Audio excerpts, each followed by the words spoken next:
7-6. 8-6. 9-6. Come on, Hawkeye. Man, this is getting embarrassing. Let's call it a tie. Yo, Dante. Out of ammo. Can the ladies come out to play? For you, Rocket, anything. Be good.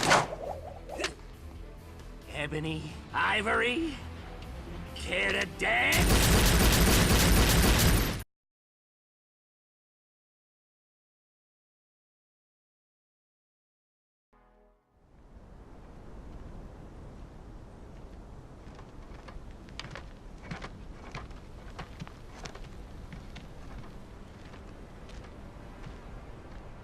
King T'Challa, the captive. Your Majesty, I know who you are, Ryu. What business have you in Valkonda?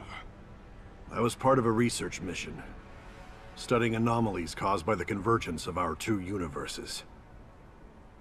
Our craft became caught in some vortex. The pilot lost control. Only one other survived the crash. A scientist.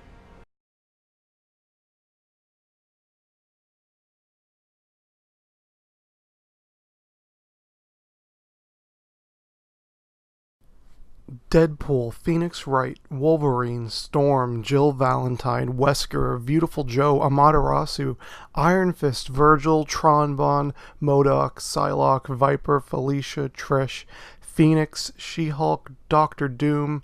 These are just some of the characters that were lost in the transition between Marvel vs. Capcom 3 and Marvel vs. Capcom Infinite. The long-running cult classic fighting game franchise has hit an all-time low in its newest entry, exemplifying everything wrong with the anti-consumer practices of AAA game developers and publishers in the 21st century. But I'm getting ahead of myself. To understand why Marvel vs. Capcom Infinite is representative of a series on decline, we should first look at the franchise's roots. Marvel vs. Capcom is a series that technically was first conceived as and spurred by the game X-Men vs. Street Fighter back in 1996. It was something that started as a game placed in arcades all around Japan, and later saw worldwide release on the PlayStation and Sega Saturn in 1998. X-Men vs. Street Fighter was a monumental game for its time, and it's still important now despite the fact that it hasn't aged well. It proved that something as budding as the video game industry could do a collaboration with something as huge as the comic book industry and still create a stellar product. It merged some of comics' most iconic figures with those of video games, and it was a hallmark of fighting games in its time. Not only was it an essential title because of the inherent statement it made, but it also paved the way for the Marvel vs. Capcom series, one that's now beloved by both hardcore fighting game fans and even casual gamers. Marvel vs. Capcom has X-Men vs. Street Fighter to thank for its existence, although it's become a much bigger license than its predecessor will ever be. Fast forward to 2017, and every single one of the X-Men is missing from the newest Marvel vs. Capcom game. Why? What would cause the series to lose the heart and soul that it's built its foundation on? What would cause Marvel vs. Capcom to betray the history of its series? It begins with Capcom's growing mindset that they only need to give its consumers the bare minimum in order to have us buy their product. For Capcom, this is a company practice that's been blooming for years now, and it's been showing itself to be more prevalent now than ever. Take Street Fighter V, for example, a game that launched with less content than any other Street Fighter game to date, even missing a basic arcade mode. It was a game whose main selling point was its ranked multiplayer, which was impossible to use for the first week of its release because of broken servers, despite months of Capcom doing beta tests just to prevent that from happening. Now this business model, the type of Capcom giving its fans an unpolished mess of a product, has infected its way into Marvel vs. Capcom Infinite. Not only is Marvel vs. Capcom Infinite missing dozens of characters from Marvel vs. Capcom 2 and 3 alone, but it has the second lowest roster in any Marvel vs. Capcom game to date, with just the first title falling behind. Capcom has seen it fit to deliver only 4 new characters to the game on disc at release, and compared to Marvel vs. Capcom 2's 41 new characters, and even Marvel vs. Capcom 3's 21 new characters, this is nothing short of an embarrassment. What new characters were introduced? Well, Marvel vs. Capcom Infinite introduces the series to Marvel's Ultron, Gamora, and Captain Marvel, and Capcom's Jedha from the Darkstalkers series. While these characters are fine additions, they came at the cost of all of the X-Men and other series favorites like Deadpool, Resident Evil's Wesker, Devil May Cry's Virgil, and even Phoenix Wright. Why is this? Why does Marvel vs. Capcom Infinite have the weakest initial roster since the inception of the series? Presumably because the most interesting new characters in Marvel Infinite are all being saved for release later as DLC, in an entirely new way for Capcom to price gouge its consumers. These DLC characters were announced the day that the game released, and are the Monster Hunter from the Monster Hunter series, Marvel's Black Panther, Black Widow, and Venom, and Sigma from Mega Man, and they're all going to be charged as extra content before the end of 2017.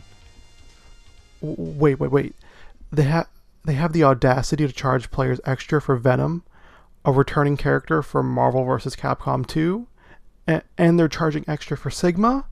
But he's on the box art and is the main villain of the story. Okay, how much is this DLC going to cost, you might ask? Well, the character pass is $30. Capcom are asking for half the price of the vanilla game for 6 characters. This is nothing short of frustrating for consumers when Marvel vs. Capcom Infinite sports the lowest new to returning character ratio in the series' history as it is. The strangest thing behind the issue with this roster was the excuse that associates at Capcom made about the lack of appearances from certain fan-favorite characters. When asked about Magneto's absence in an interview with GameSpot, Capcom's Peter Rosas had said, "If you were to actually think about it, these characters are just functions. They're just doing things. Magneto, case in point, is a fan favorite because he has 8-way dash and is really fast, right? Well, guess what? Nova can do the same thing. Captain Marvel can do the same thing. Ultron can do the same thing." This is a bit of tone-deaf marketing that is exemplary of this company losing passion in creating something that its fans are still passionate about. Sure, when we boil it down, video games are just numbers, functions, inputs on a screen, but the reason that we play them is to immerse ourselves in the worlds that we love. And Marvel vs. Capcom is a series that built itself on people watching their favorite characters beat the crap out of each other. To many, they are much more than functions.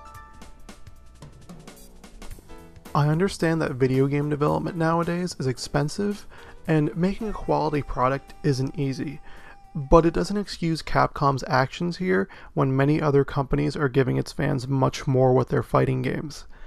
Take 2 recent released games, Tekken 7 and Injustice 2 for example. NetherRealm Studios' Injustice 2 not only added 16 new characters to its roster with a total of 28 characters in the initial roster, but the game boasts what are arguably the most realistic graphics in any video game period, and includes one of the best story modes in any fighting game to boot. That's not even to mention the community-driven multiverse events, the gear system which lets you customize the look and play style of your character, or the game's fan involvement in choosing what DLC characters make it into the game. Tekken 7 is in a similar boat, giving players a roster of over 35 characters along with a robust story mode for each one. That's not to imply that things like a story mode aren't in Marvel vs. Capcom Infinite, they're just lacking comparably. Capcom has seemingly understood the backlash they received after not including an arcade mode or a story mode in Street Fighter V at its release last year, so they've opted to include both in Marvel vs. Capcom Infinite. The problem with Marvel vs. Capcom Infinite's story mode, though, is that it's cringe-inducing at worst and garishly odd at best. I never thought I would see the day that Sigma and Ultron would fuse together, but now that I have, I want to unsee it. This, along with many other strange character interactions, just feel forced. Like Iron Man fist-bumping with Devil May Cry's Dante, or Darkstalkers Morrigan flirting with Ghost Rider. It doesn't help that these scenes are bogged down by voice acting that's laughably poor and dialogue that's filled with hackneyed cliches and one-liners. The story only took roughly 5 hours to complete, and it wasn't very challenging or unique. It felt more like a string of fights sewn together by 10-minute cutscenes. It just wasn't much of a substantive or memorable experience. Along with this, Marvel vs. Capcom Infinite has some of the strangest looking character models I've seen this year. Of course, there's the huge scandal with Chun-Li, whose face looked like that of a member of Lazy Town in the game's promo trailers, though they've since fixed that. But other characters look odd even still. Ryu looks like a deformed Jim Henson product, Captain America looks like the Tick, and Sigma looks like an in-between of Buzz Lightyear, Zurg, and a neo-Nazi.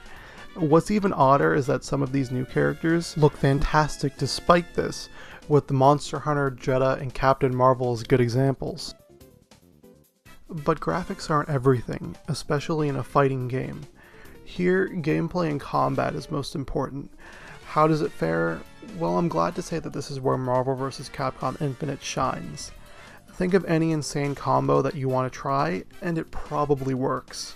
The amount of flexibility and choice in how you can play your favorite characters here is stunning, and with the added mechanic of the game's Infinity Stones, which grant a static special ability to the user, there are a myriad of ridiculous combos and playstyles at your disposal. But good gameplay doesn't change the fact that fans of the series have been waiting for 6 years for a new entry, and yet they get significantly less content than what they were given before. Nothing gets me more boiled than anti-consumer practices, and Capcom at this point are just blatantly drawing on the wallets of their most hardcore fans in order to make a profit.